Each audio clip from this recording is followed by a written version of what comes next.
Macron, c'est un gros guignol. Le niveau chute, donc il faut diminuer les vacances. Non, non, il faut juste augmenter le nombre de profs, en fait. Absolument pas d'accord pour raccourcir. S'il faut y toucher, il faut rallonger les vacances. Les élèves sont épuisés, les professeurs sont exsangues à force d'avoir eu des classes difficiles, etc. Si on raccourcit les vacances d'été, les quelques profs qui ont encore la vocation, qui veulent bosser, vont partir. L'éducation nationale française marche très bien, n'y touchez pas. Vous voulez régler un problème scolaire? Je vous donne un élément. Actuellement, dans les pays de l'OCDE, on est 13 en classe de maternelle.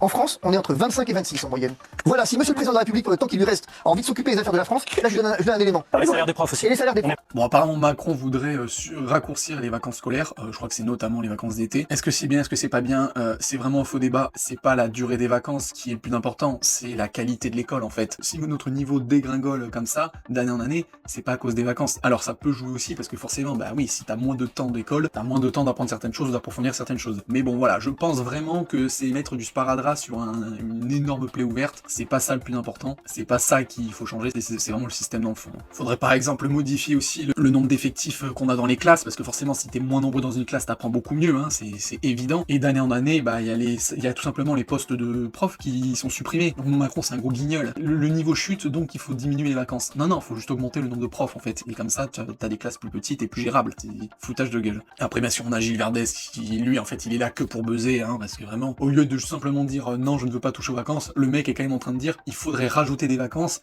le système éducatif est parfait. Quel foutage de gueule, on s'est cassé la gueule d'année en année, et le mec dit qu'il est génial.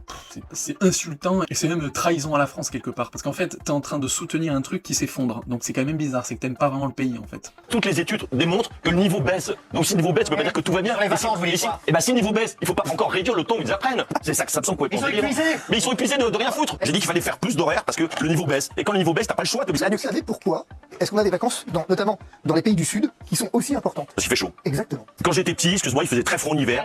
Et on travaillait en anorak. Les conditions climatiques.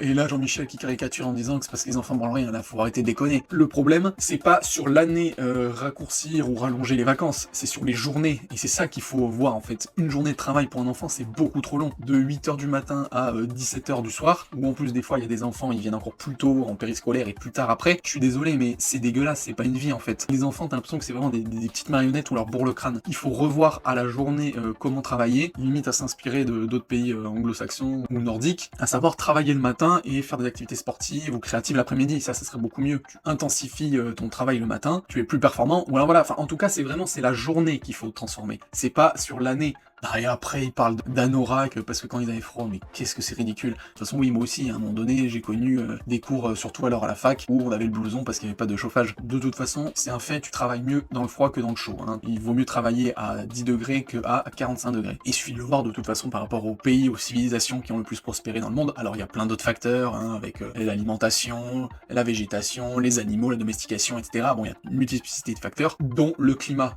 et la température. Et c'est pour ça que dans les climats tropicaux, arides, chauds, etc., il y a eu beaucoup moins de développement parce que c'est juste un enfer de travailler sous ces latitudes-là. Donc c'est aussi une bonne raison de Divisio d'expliquer pourquoi les pays latins travaillent moins d'heures, et notamment pendant les vacances d'été. Bah oui, parce que c'est là où il fait le plus chaud. Donc effectivement, on a beaucoup de vacances en France, mais vraiment s'il y a quelque chose à changer, c'est pas ça, c'est plutôt les journées types et les effectifs, en priorité. Et après, il y a plein d'autres choses dans le fond à voir.